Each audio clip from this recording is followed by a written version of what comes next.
Hey, so while I was at my wife's family's for Thanksgiving, I had a moment where I sat down at the kiddie table, and I was trying to explain to the kids a relic from the past. Where's my over 30 crowd here? Raise your hand. Over 30. Well, I won't ask how far over 30. I won't ask. 30, flirty, and thriving. All right, it's okay. So look, over 30 crowd, you're gonna remember this. Under 30 crowd, you're gonna be like, what? Is this from another planet? But back in the day, all right, we did not have unlimited photography on our cell phones, all right? If you wanted to take a picture, it was an ordeal, right? I mean, let's be honest, how disappointing was it when you went to go get your pictures developed and Karen had her thumb in front of every picture, right? Karen, you come home and you're so ticked off because all the doubles have Karen's thumb in the middle of the picture, right? Well, that's how it was back then. Back in the day, we didn't have photography on our phone where you can just take a picture and if you didn't like it, you just delete it or put a filter on it. That's not the way it worked. You had to take your picture. In fact, you had to go to Walmart, right, and grab one of those disposable cameras. I was telling the kids this at the table, and they were like, a what? A disposable what? I was like, yeah, we had these cameras that you would take and you'd like, zzz, zzz, zzz, zzz, psh. You know what I'm talking about? So you would wind them up, and they were like, wind? I was like, yeah, you would kind of wind them up, and then you would take the picture. And if you were really bougie, right, if you had a little cash flow, you would buy one of those Kodak cameras that had the clear case on it so you can take pictures underwater. You know what I'm talking about, right? I don't know why you'd want to take pictures underwater, but sure, So if you wanted the nice one, you'd get that one, and then afterwards, you'd take the film out. I was just blowing their minds. They said, you would take the what out? You would take the roll of film out, and you would take it by the 1 hour photo or something like that where they would develop it. And they would give you back one of these. You know what this is, right? Again, the under 30 crowd is like, what is this here? They would give you one of these, and they would give you, if you took really good pictures, your friends would all be like, yo, bro, can I get your doubles, right? You remember, there was always that friend that would never pay for the pictures. They just wanted the doubles. And if you're like, I didn't have a friend like that, you were that friend. That was you. Here's the thing. You would always get one of these, and it would be loaded. You'd get your pictures, and then it would always have what? Yeah, the negatives. The negatives. I don't know the science behind this. I'm not really sure how you do this, but I learned as I was just kind of doing a little bit of research after I was telling the kids about the negatives. They were like, what the heck are those? I told them, I was like, it's this little strip of film that needed to be developed. They would give it back to you as kind of if you wanted to get your pictures developed again or something like that. I don't know. I don't know what the purpose of the negatives was. So I was trying to explain this to them, and they were like, okay, well, what did they do? How did they develop the negatives? And so I told them they would take this film back there, and there would be a stranger that would walk into a dark room, but they were an expert, and they would take your memories, they would take your film, and they would develop these negatives, and so from the negative would come a positive, would come this picture. And this is where I want to launch us this morning, because what we're talking about, I can't think of a topic that's much more negative than this one, but my prayer this morning is that we're going to go from such a negative connotation here, God would do a mighty work, and we'll see that really true positivity, truly good things can come out of this morning. And today I want to talk to you about depression. Whew, man, the wind kind of come out of the room. You say that word, right? What a polarizing topic. There's some people in here that, if you were to mention that you're depressed, there's some people that would be like, think happy thoughts, snowflake, right? Like, just listen to some K-Love, think positively. And I get that, it's got such a connotation to it that a lot of times we just believe that it's one of those ordeals where it's like, if I can just kind of think better, that I'll just be cured, that everything will be better. And that's just not how it works. As we get to this holiday season, if you scratch beneath the surface a little bit, there's so much pressure around this time of year to be holly jolly, get the tree up, decorate the house, put your you want to get there's nothing more fake than a Christmas card, right? You send the Christmas cards out, and behind the scenes, if you were to record what actually took place to get your kids to look like that for the Christmas card, right? It's jihad, getting your kids in a place where they're going to actually look at the camera. It's a holy war. It's crazy to make this happen. But we want to present this image that's like, okay, I've got it all together. I'm okay. I look good. I present myself in a way where nobody would worry and everybody would think that we've got all our ducks in a row and all our chips are in place. And again, if you would just scratch beneath the surface, I would venture to say that if we were to get honest, the majority of this room has dealt with some kind of disappointment, if it's a spectrum, some kind of disappointment on this end. And if you trace it, there's like a desperation, a despair, a depression on the other. We've all been somewhere along this continuum here, right? Every one of us has dealt with disappointment in life. Every one of us has dealt with some kind of despair in life. Depression might be a little bit unique, but the truth is that every one of us has found ourselves somewhere on this path at some point. It's especially bad during the holidays. Am I right? I mean, it's especially bad when you get to the season where it's like, oh, you're supposed to be happy, and you're supposed to sing the carols, and you're supposed to have the tree up, and everybody's supposed to be smiling. And if you've got something kind of smoldering behind your eyes, like it doesn't get better back there. It just starts to grow bigger and bigger and bigger. And it's from there that I want to talk to you today about this topic of depression. Super complicated. There's no way we're going to do justice to this in one sermon. We have a number of resources that we're connected to as a church afterwards. If you talk to your pastors about it, they can tell you more about it. But there's a lot to this, and it's because God made us psychosomatic beings, okay? Don't let that throw you off. Everybody say psychosomatic. Let's go. Let's do better than that. Psychosomatic. That's good, okay? Basically, that means this. I can't even spell psychosomatic, right? I'm not an expert on this. But psychosomatic, it basically means God made us not just bodies with souls in them.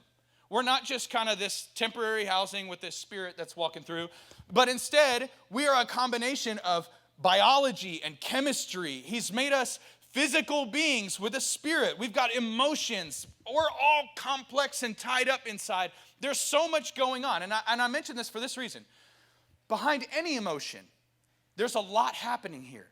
It's not just a purely emotional sort of thing, but sometimes there's social factors, there's physiological, there's biological, chemical. There's so much to every single emotion. And I'll show you.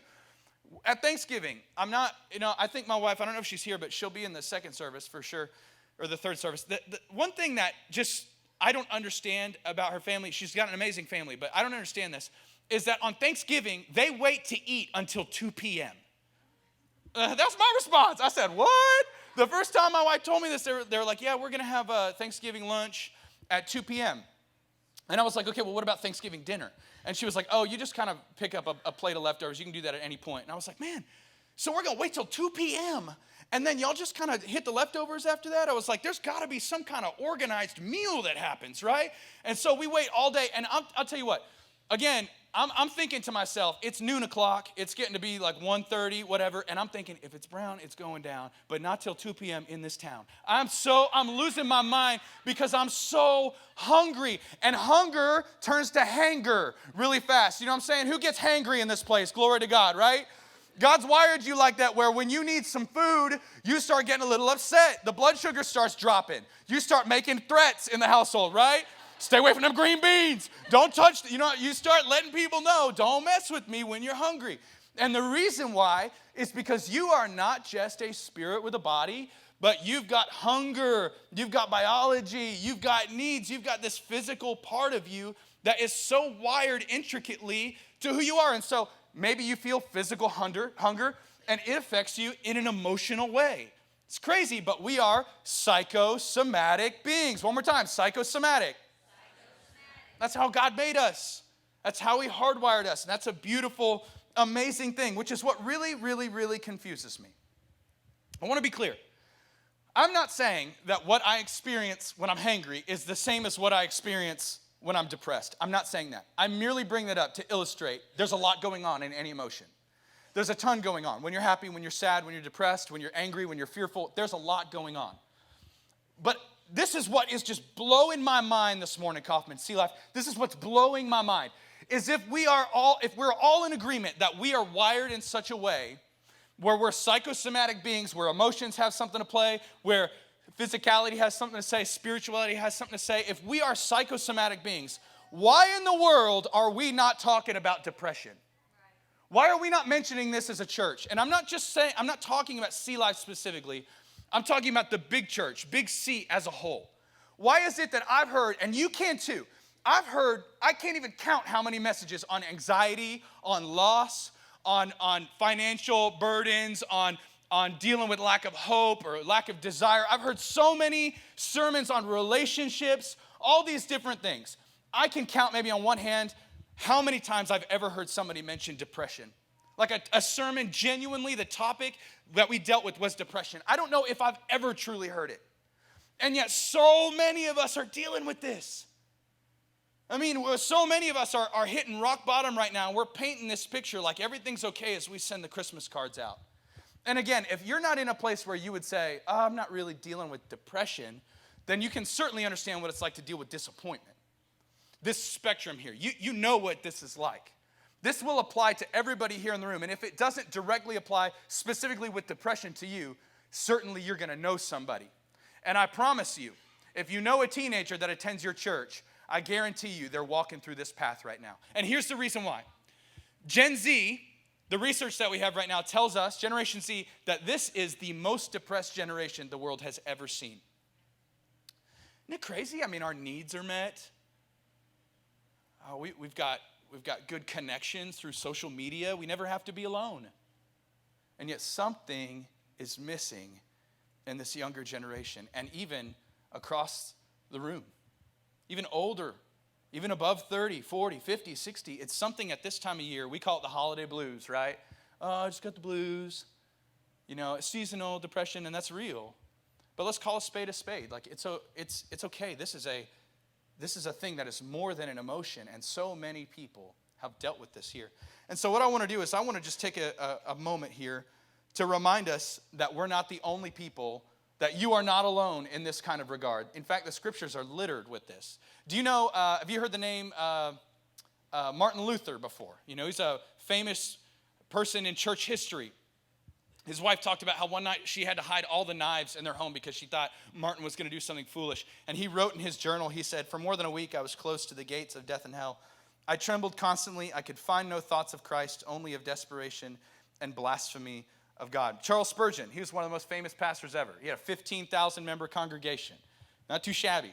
And he would tell his congregation, "I've spent more days shut up in depression than maybe anyone else out there." Get this, David, who writes the Psalms. Have you read the Psalms? They're depressing. I mean, sometimes I'll read the Psalms and I'm like, good night, man, eat a Snickers. Like, you are really losing it here. Dramatic, dude, right? David, Elijah. Ready for this? Maybe even Jesus himself. The scriptures say this about Jesus. It says that he was despised and rejected by men, a man of sorrows and acquainted with grief. Why are we not talking about depression? Is this blowing anybody's mind here? Why is it that so many of us feel this and we're not talking about it yet? And so this morning I want to take us to 1 Kings chapter 19, where we're going to look at a really famous scene from the Bible. And it's one that I heard in Sunday school growing up, where my church brat's at. You grew up in Sunday school, and I heard the story of Elijah on the mountaintop, right? It's just this really epic scene, and then all of a sudden there's this whisper. It's a really great moment, and that's really all I learned about it. That's how we do Sunday school, you know? You want to keep it G-rated. What we don't talk about is what happened right before the mountaintop experience when Elijah murders 850 people, all right? And no joke. It's like Noah's Ark. Do you remember they'd have like the felt board and they'd be like, here's the boat and here's the giraffes 2 by 2, and everybody else is drowning. You know, it's like we don't talk about some of that stuff. That's a little more, yeah. And so Elijah, we're going to pick up here. Let me give you a little context as you guys are turning. Elijah has just had a run-in with the 850 prophets of Baal. And they're led by King Ahab and Queen Jezebel. They're really bad. I don't know how to summarize their reign other than they're really bad people. They're horrible people. They've led Israel, they've bankrupted them. They're not doing well. They're worshiping pagan gods. And so Elijah, following Jehovah, the one true God, he ends up challenging him to a duel. So he rents out Madison Square Garden. He brings everybody together, and he's like, okay, look, 850 prophets of Baal. What I want you to do is build an altar. And you guys can do whatever you want, call down fire from heaven, and we will see who's got the true God. And so Elijah builds his little altar, and he tells them, he was like, you know what, I'm pretty confident here. Go ahead and soak this here in water. And so people come by, and they soak it in water, and he's like, do it again. Soak it in water again. Do it again. Does it 3 times, soaks this altar in water. He's so confident. And then the prophets of Baal start cutting themselves, and they start dancing around, and they're doing their best to call fire from heaven, and Elijah's filing his nails, and he's like, just let me know when you guys are done. And so he starts just waiting it out, and finally nothing happens on their end, and Elijah just says, watch this. He calls out to God. Boom! Fire takes over the altar, explodes. And Elijah proves that Jehovah is the one true God. He takes the 850 prophets out back, slaughters them. And then he heads to the wilderness. And you'd think in a moment like this, after a victory like that, I mean, how you think Elijah's walking into the wilderness, right? When I think wilderness, I'm like, he's got the knapsack on his back or whatever. You know he's like, like he's feeling himself. Like he is all in on this. He's feeling good. But when you look at the scriptures here, look at the way that it describes this moment when Ahab gets home. He opens the door. He's like, honey, Jezebel, I got to tell you, something's happened. When Ahab got home, he told Jezebel everything Elijah had done, including the way he had killed all the prophets of Baal. So Jezebel sent this message to Elijah. May the gods strike me and even kill me. This is Jezebel talking. May the gods strike me and even kill me if by this time tomorrow I've not killed you just as you killed all my prophets. And so in my mind's eye, I just see Elijah being like, ooh, scary. Like, I just killed all your prophets. I'm not scared of you. But instead it says this. Verse 3, Elijah was afraid, and he fled for his life. He went to Beersheba, a town in Judah, and he left his servant there. And then he went on alone into the wilderness, traveling all day. He sat down under a solitary broom tree, and he prayed that he might die. I've had enough, God, he said. Take my life. I'm not any better than my ancestors who have already died. So he compares himself. He's like, I'm not any better than my dad. I'm done. I can't take another step of this. No more. Isn't it funny? Have you ever been there? Like where you have cried out to God and you've just said, God, I don't know if I can take another day. I don't know if I can take another moment of this. And what's so interesting here to me, and please don't miss this. What's so interesting here to me is it's not Eeyore syndrome, right? Like when we think about depression, we think about disappointment, we think about it's like one bad thing after another. You're just like, oh, my life is so bad. Elijah just came off of a crazy victory here. But that's how it is, I think. I mean, when I think about the moments that I've sunk the lowest, it has honestly come after some of my highest points in life. It's come after victory.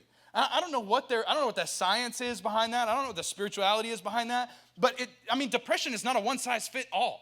It's not just a bunch of bad things happen and you decided that you were just going to have a bad attitude and be sad. It's not the way it works. Elijah he's experienced victory here. And yet he's sinking so low in his moment. And to his surprise, he hears about this. He doesn't get a plaque with his name on it. There's no revolution. His expectation is that everything's going to change after the prophets of Baal are killed. Surely we're ushering in a golden age for spirituality and people are going to follow Jesus. They're going to follow the one true God, Jehovah. Surely everything's about to change here. And yet nothing changes. Things only get worse. And from that expectation, that things are supposed to change, from that expectation, Elijah's depression is born. You know this. You have felt this before. You've expected that things were going to get a little better in the marriage, right? You guys went on a couple good dates, really just kind of connecting again, and then something happens and it just sets everything off, and you think, man, maybe it's not going to work out. Maybe you adjusted your budget and you thought, okay, finally, my wife and I were living within our means and we're doing everything we can, and then something happens, just sets everything off, and you just finally decide, you know what, I don't think that it's ever going to get any better. Maybe you're experiencing loss right now. Somebody broke up with you. Maybe their insults have really gotten into your head. You thought things were going to be different. Maybe you're single or single again, and you're trying to navigate this path of life right now, just trying to figure out, what do I do next here? Maybe you've messed up again. You've blown another opportunity. Something happened at work. You were passed over for the promotion. You thought things were going to change. You thought things were going to be different. And it's not. You had an expectation for one thing. Good things had been happening. You've been trying really hard, but all of a sudden, the bottom falls out. And it's like you find yourself on that spectrum where it's like it begins with disappointment and it starts to walk through to where now you're feeling a little depressed, just a little low. I know of this captain that took this expedition. I read this story about him here recently. His name was Ernest Shackleton. Lived in the early 1900s, and he was racing to Antarctica, wanted to be the first person to get to the South Pole. And they may have made a movie about this, I don't know, but his ship was called the Endurance, And they sailed down to Antarctica, and on their way down there, the trip was supposed to take 3 months. And as they got down there, their boat got wedged between 2 sheets of ice, and finally it started to freeze over, and it pinched the boat in a way where the hull actually exploded, and the men were stranded not for 3 months, but for actually a year, 365 days. You know, you thought going to your in-laws' house was bad this Thanksgiving, right? Try being in Antarctica for a year. And so they pick them up later. They rescue the men, and they interviewed Captain Shackleton afterwards, and they asked him, they said, Ernest, what was the hardest part of the whole experience? And he said, that's easy. And they said, surely it was when you lost your men. And he said, no. Well, surely it was the you guys facing starvation and the lack of resources. No, it wasn't that. Surely it was the bitter cold. Antarctica, sub-zero temperatures. Nobody's vacationing over there. And he said, no, it wasn't that. I'll tell you, it was the months of May to August when the sun never rises in Antarctica. The way that it's positioned on the globe, the sun never rises over those months. And so he said, it's hard to explain the way it looks when your hand is in front of you and you can't see it. It's pure darkness. It's black. There's no sense of future or hope. And isn't that how it is sometimes with depression? Isn't that how it is with disappointment? Like something happens in your life and you these conclusions that you start to draw is like, man, I just don't even know if I can make it through this. I just don't even know what's on the other end of this. I can't hear God. I can't see God. I don't know what his plan is in any of this. I just feel so alone. Why are we not talking about this? We've all felt this. Why are we not talking about this as a church? And so this is what I want to do. I want to continue in this story here. And I think that you'll pick up some postures that Elijah has along the way that are going to open your eyes to the way that we need to start responding, positioning ourselves in these seasons of life. Because look, I mean, there's a lot to be said about this subject. And again, we're not going to do it justice in just one sitting. But I'm telling you, we can start to put ourselves in better position to deal with these sorts of things as life throws them at us. And take a look what happens with Elijah here. This is how God ministers to him. It says in verse 5, then he laid down and he slept under the broom tree. But as he was sleeping, an angel touched him and told him, Elijah, get up and eat. And he looked around, and there beside his head was some bread baked on hot stones and a jar of water. And so he ate and drank and lay down again.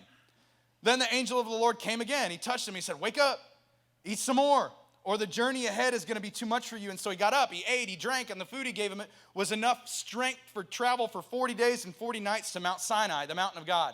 And there he came to a cave where he spent the night. This is awesome. This is awesome. So an angel comes down, all right? Elijah's depressed. He's under the broom tree. He feels like it's over.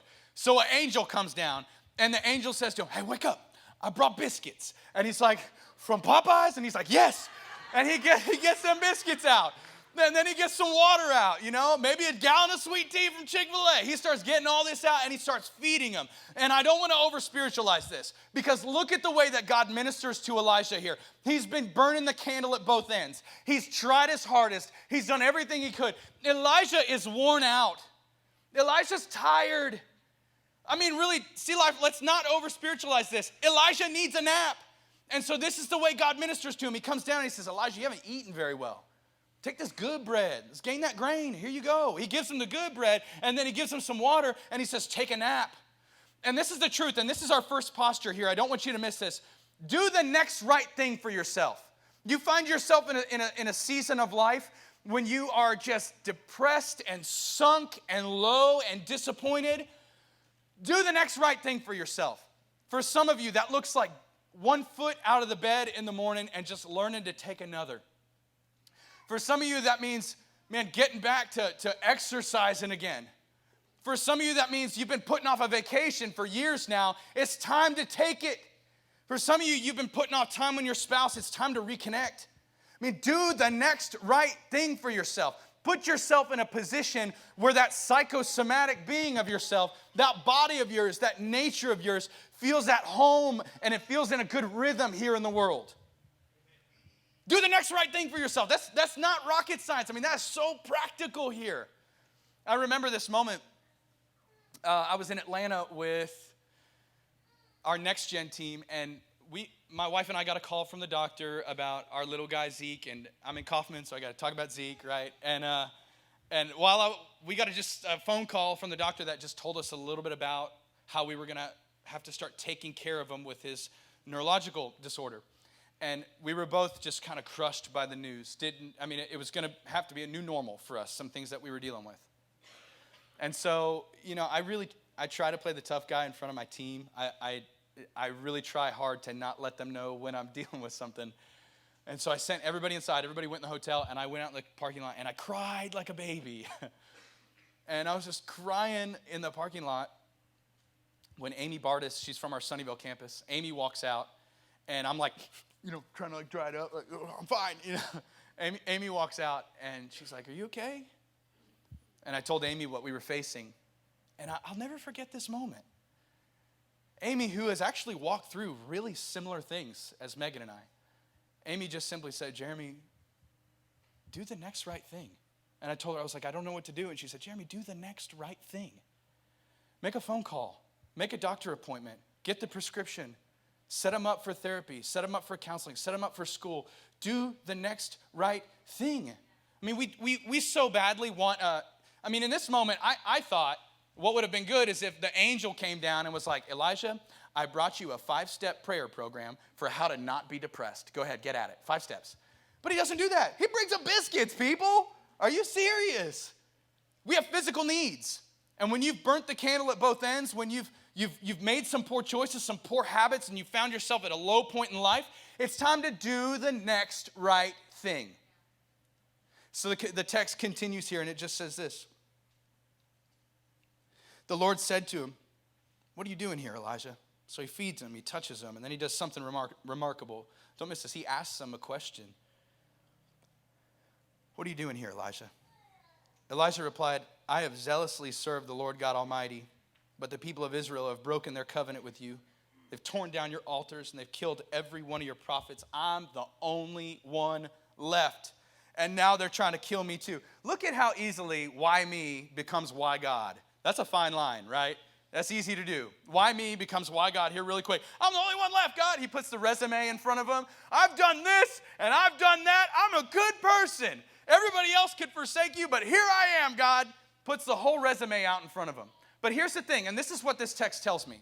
Do not miss this.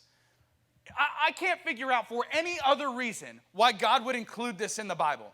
This is a little depressing here. Not to mention, Elijah is off base. Elijah is not talking fact here. He includes this here because God wants to remind us that you can be honest with him in whatever season you're facing. Be honest with God. This lament that Elijah has here is not accurate.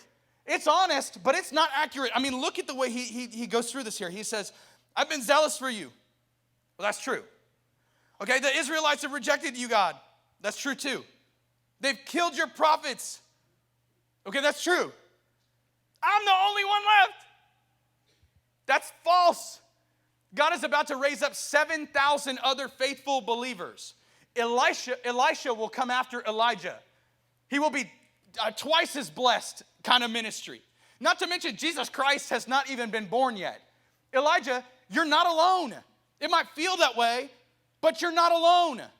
But what this tells me here is that when you feel something, see life. When you feel a certain kind of way, you don't need to whitewash your prayers or filter them or try to make it where it's like, well, okay, maybe this isn't entirely correct. If you're feeling it, can you talk to God about it? Be honest with God. It's okay. He can handle your honesty. He doesn't need help across the road like a little old lady. God can handle your honesty. It reminds me, I meant to grab a picture of this here, but my daughter, Emery, she went through the house recently. She found a Sharpie, and she went through the house, okay? And she drew, I wish I had this picture up here. This is brilliant. She drew on one of our closet doors, she wrote Emery on it. And we built her a little secret hideout inside of this closet. It's a real cute little nook. And she wrote Emery on it, on the door in Sharpie. But my favorite part is that she drew 2 stick figures next to it. And one is like a little baby stick figure. That's her brother Titus. And then she drew a big stick figure, which is her brother Zeke. And then she put an X through both of them. And so I walked over to Emery and I was like, you got to knock this off. You got to quit doing this. You're mean to your brothers. You're drawing on the doors in Sharpie. And she's at that phase of life right now. Parents, if you're going through this, you know what I'm talking about. She's at that phase of life right now where if I correct her about anything, her response immediately is, I'm the worst kid ever. You hate me. You think I'm terrible. You think I'm the worst baby. Like she just devolves into emotion. But here's the thing. Her laments are not accurate. She is not the worst.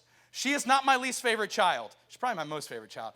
I mean, what she's telling me here in her inaccuracy, it's revealing the honesty of her emotion. She's brokenhearted. That's what she is. She's brokenhearted, and as a father, I can decipher that sort of thing. I can see that she's in need. I can see that she's hurting. See Life, you can be honest with God. That's good news. You can be honest with wherever you're at here. Even with the most difficult stuff.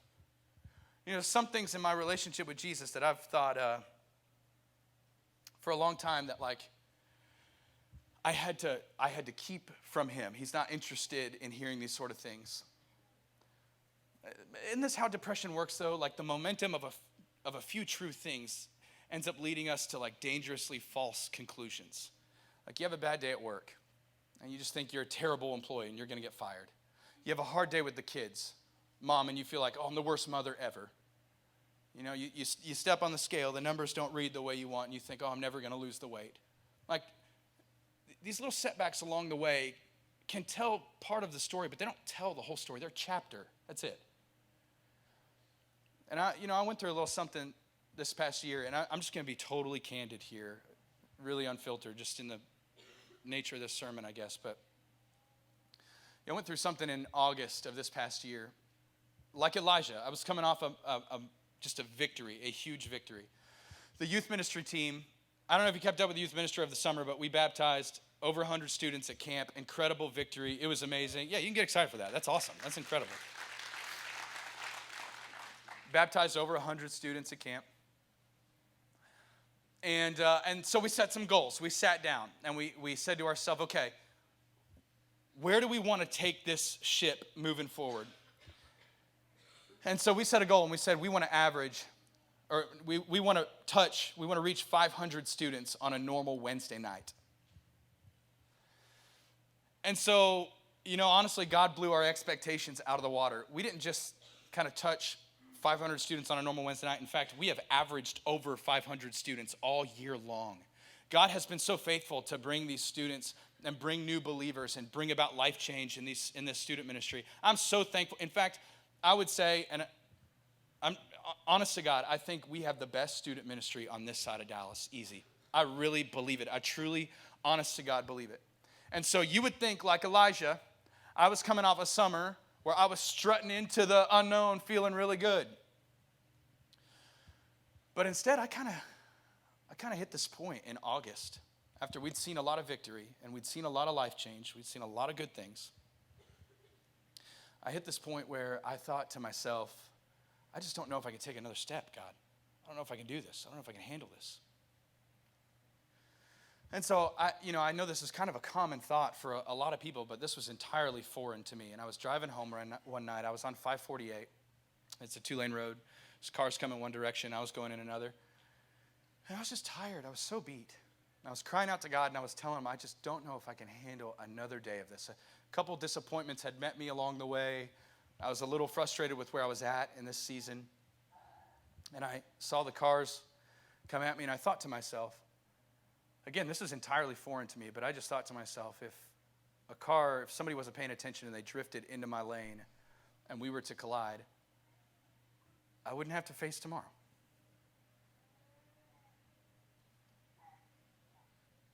I told some of our pastors about it, some of our pastors here that are in the room. I told my CG some of the different details, kind of hinted around at it.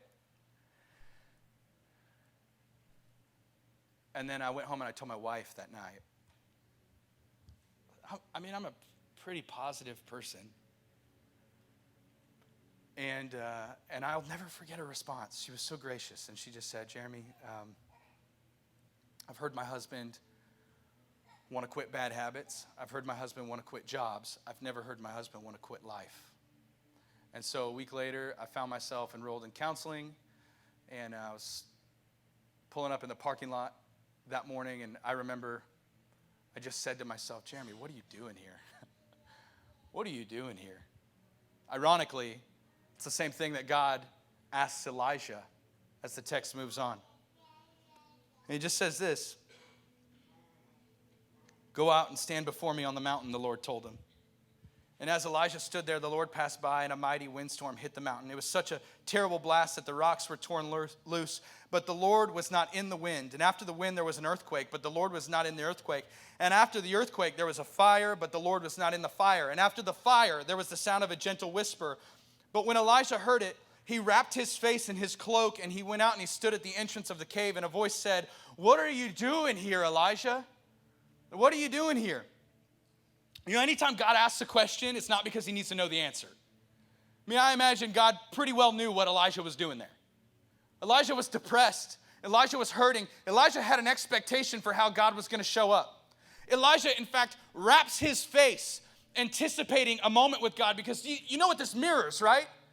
You know what this passage mirrors? It's Moses on Mount Sinai. In fact, Mount Horeb, where Elijah is, it's the same mountain. This may very well be the same cave, the same cleft of the rock where Elijah was hidden from God's presence. This may very well be the same spot.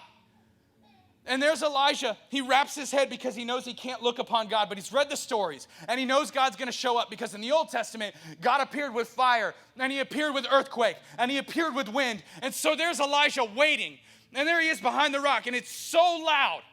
And he looks up to peek after the first incident, and he looks around, and God's not there. And so he ducks again, and he waits. And there it is. There's an earthquake. There's fire. There's windstorm. He peeks again, and God's not there. And I imagine at some point, Elijah just sort of sits up and says, where are you right now? You're nowhere to be found. Are you playing with me? Like, all I have wanted this whole time is for you to show up. You're nowhere to be found.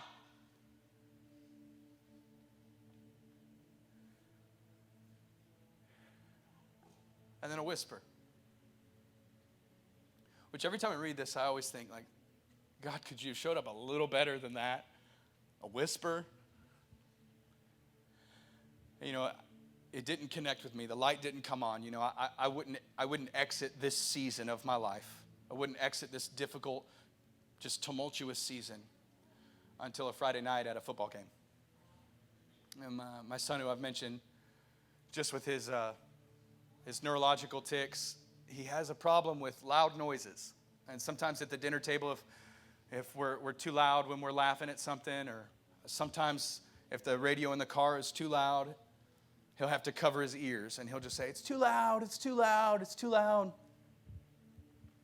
And we were at a football game here. I'll show you this picture. And we were next to the band. And he took my hands and he put them over his ears, and he just kept saying, it's too loud, it's too loud, it's too loud. And so I did what any good dad does. I put my hand over his ears, and then I leaned in, and I just started to whisper. I told him, Zeke Lou, I love you. You're my biggest boy. Zeke, you're so strong. You can do it. I'm right here. And see, life, I mean, it just hit me like a ton of bricks. Do you know why God whispers? You know why he whispers in this story?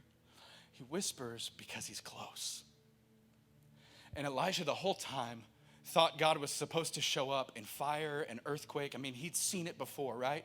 He'd read about it before. It's our version of, oh, I saw it on Facebook. I saw God come through in this kind of way for this person. I saw God do this for this person. I saw God change their life and do this. And sometimes we think that God's going to show up in our life in that kind of way, but we just get a whisper. I mean, are you kidding me? He whispers because he's close. That's good news. That's incredible news. And then he sends Elijah. And this may be my favorite point of the whole story, and we're wrapping up with this here. Elijah had felt so abandoned, so alone that he wanted to die. He expected things to look so different. And then a whisper, and the voice speaks back up here. And it reveals to him his plan in verses 15 through 18. He's working in a pagan king Elijah's never heard of to bring judgment on Ahab and Jezebel. God's about to raise up 7,000 new believers here. Jesus Christ will be on his way here a little while later. And Elijah had put God in a box just like you and I do. And then God ends up sending Elijah.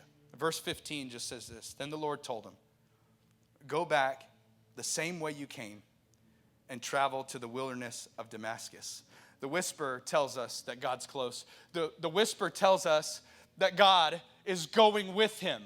The whisper tells us that as he sends Elijah, Elijah is no longer walking alone, nor has Elijah ever walked alone. God has been with him this entire time. God was right there beside him. And he tells Elijah, get up and go back the way you came. And this is what this means for us today, Sea Life. Is some of you all need to wake up and go back the way you came. I mean, some of you have abandoned being a good mom because you've just sank in this season. Some of you need to get back to being a good dad because you've just been so low in this season. Some of you need to get back to being good pastors and good friends and good relatives. Some of you need to just not think about what could be or where you should be at, and you just need to get back on the path to where you were. I mean, the very entrance to the cave that he's in is going to serve as the exit. He's got to walk right back out the way he came. But now he has a reminder that because God is near, he's not alone. And our reminder, we see the picture a little bit clearer. We know that because he lives, we can face tomorrow. Because he lives, I can face tomorrow. Because he lives, all fear is gone.